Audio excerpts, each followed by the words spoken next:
Hello, and welcome to another episode of Creating Cultures That Outperform, episode 19 of Jerks at Work. This has been an incredibly fun series, and we have a great, fun personality type to talk about today, the blamer. Every company has people who blame others.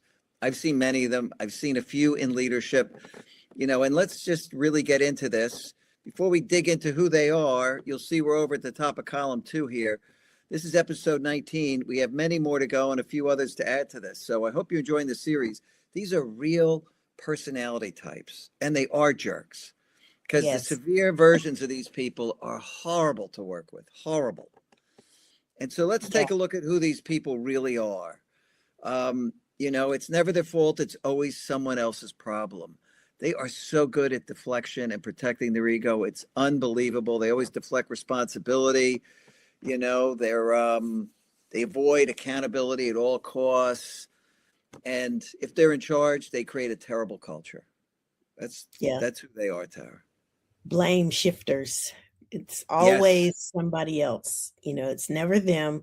But the interesting thing is they always want to know whose fault it is. They want to say it's somebody else's fault. So they're pointing the finger at that other person as the failure, and they never take responsibility. They Right. never say anything that is positive or helpful. It's always a deflection. It's always a shift. They did their part and they don't know what else, what other people are doing. It's always somebody else's problem. It's not Oh on yeah. me. That's on them. It's a frequent phrase you'll hear them say, that wasn't my responsibility. I wasn't aware, things like that. They're constantly trying to redirect accountability because they don't Yeah. want to take responsibility for anything. Oh yeah. Everything And is look at what they always say. somebody else's problem. That wasn't my responsibility. Hmm. Um, and even when it's very clear what they did was incorrect, I've seen them say things like, "Oh, well, so and so instructed me to do it that way. I Yeah. was told to do it that way." Like they've got an excuse for everything. I wasn't Yeah. aware of that.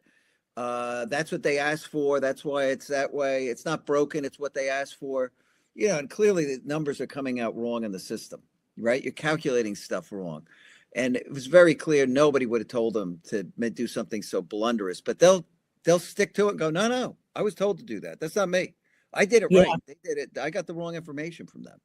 Yeah. They totally rewrite the narrative, right? So They that's do. just a fancy way of saying they will lie to cover their butts. Yes, they will. They Yeah. can't They take are just protecting responsibility. There's themselves. always a reason that they're not responsible. Doesn't matter how deep you want to dig into it. Yeah. They're covering themselves and throwing everybody else under the bus as quickly as Yep. possible. They're just looking at the perception. They're not actually focused on performance and actually doing anything right. Yeah. And this whole thing, the public private thing here on the bottom, like publicly distance Mhm. themselves from failure, but privately assign fault to others. It went wrong because so and so screwed it up. Yeah. Right. And so they're Yeah. always trying to deflect, right? It's always projected the problem on somebody else. They're a nightmare, these people. Yeah. So what do you think they do? What do Yeah. you do? What should you do and not do, Tara? So you should absolutely focus on the facts.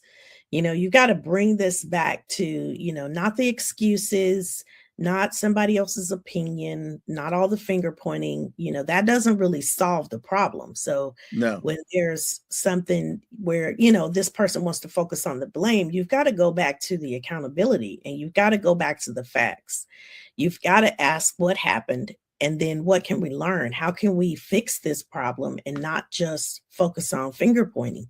That's not going to solve anything. We can throw everybody under the bus, but at the end of the day, you still have a problem to solve. Something has failed. So how can we get back focused on ownership and actually accomplishing what we need to accomplish? And then set some clear ownership for who's responsible for what. Yeah. Agreeing on the next steps. You want to make sure that everybody understands what their part is to play so that now we can move forward and then follow up with that person, hold them accountable, make them do their part and don't let them off the hook. You've got to keep them from shifting that blame to everybody else and constantly staying in that space because that's not very helpful. That's not helpful Right. behavior. And then it ultimately wears people down. You see the people on the right-hand side, they're just done. They are so tired of being in Yeah. this situation where, people are constantly blaming them for things. And then you look at the faces of the people on the left-hand side, they're solving things together.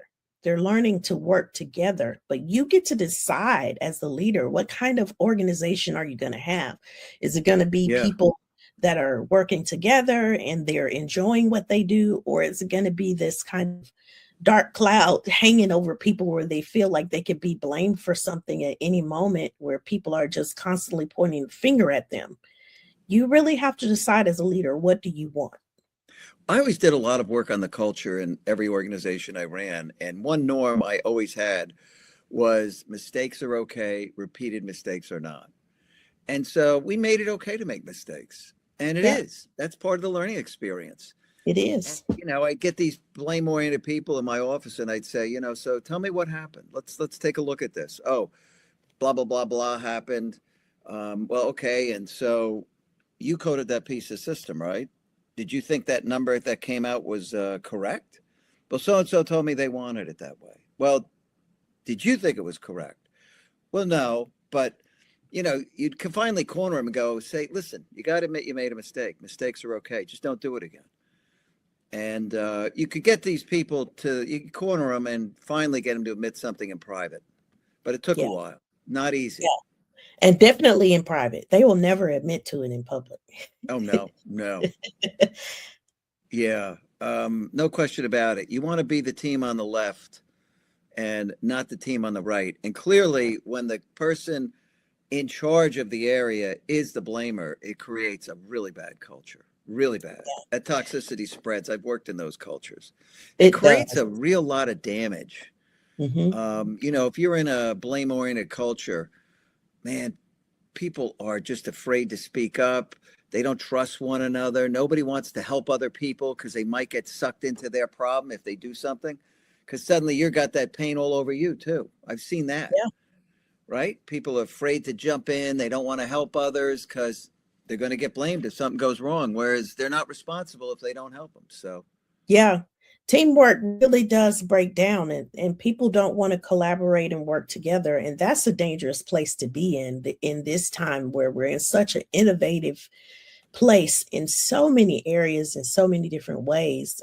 You've got to have people able to work together and innovate together, building on each other's ideas and oh, yeah. engage each other. You really need that kind of a climate in order to be successful, because things are changing very rapidly. And if you have a bunch of silos in your organization, it's just going to slow down the progress that you're trying to make in order to compete.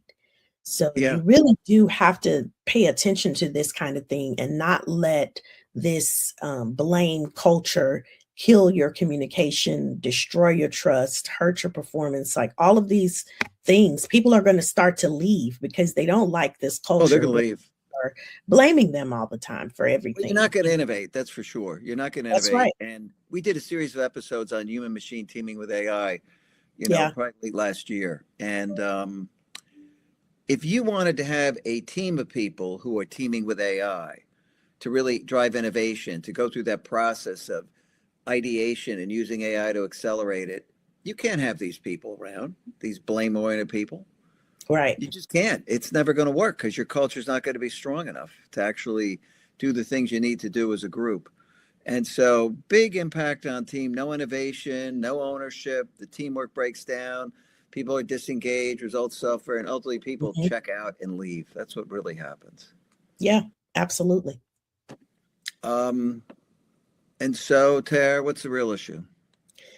You know, this whole root problem of fear and ego over integrity is really at the crux of it. It You is. know, It's an when ego protection people, mechanism. It yeah, is. when people fear the blame or protect their ego, they avoid accountability, and that poisons the culture. I think this image really It's a great describes image. Yeah. to the T, because when people are in this place of they're afraid and they're proud.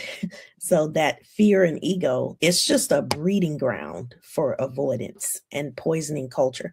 And so what you start to see is you see a lot of missed deadlines, budget overruns, quality issues, poor communication, low morale, and client complaints.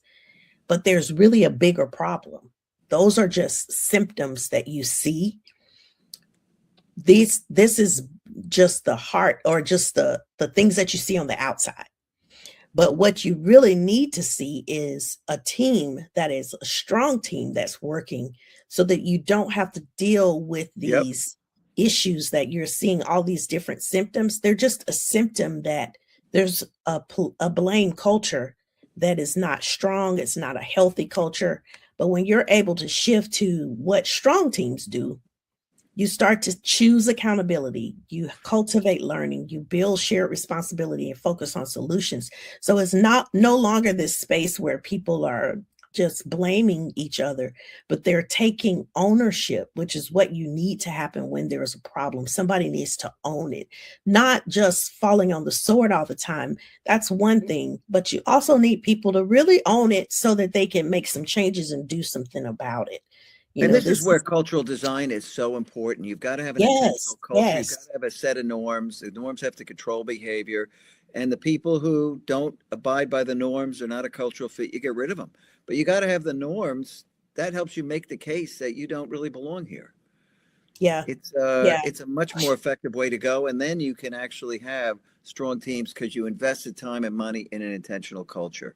And these yeah, blamers will always feel like an outsider in a culture like that, where people are really trying to collaborate hard, taking responsibility and ownership. They'll feel the pressure to leave, and they'll be the ones checking out, not the rest of the people. yeah. You've got to have psychological safety. You do. Bottom line, if people are in this space where they're afraid all the time, they're going to run away quickly from that type of an environment because it's too stressful. You really do Yeah. have to know that you're in a space where you're safe and people are going to operate in integrity. And if you don't have the basic needs met in that organization, you're going to run away from it. Well, No you're going to question. fail eventually as a culture, Yeah. maybe as a company even. And so, yep, you've got to basically get these people out of your organization. I think that's the only solution long term because they don't fit. They're never going to be a cultural fit in any good culture. And Yeah. so now we move on next week to the pessimist, episode 20. We've all worked with these people as well. So we're here every Wednesday, 3 o'clock. We have another show. So I think, you know, the blamer is great, but the pessimist, boy, there's more of them than blamers in my experience. And so we'll talk Yes. about this personality type next week, and hopefully you can join us and we'll see you then.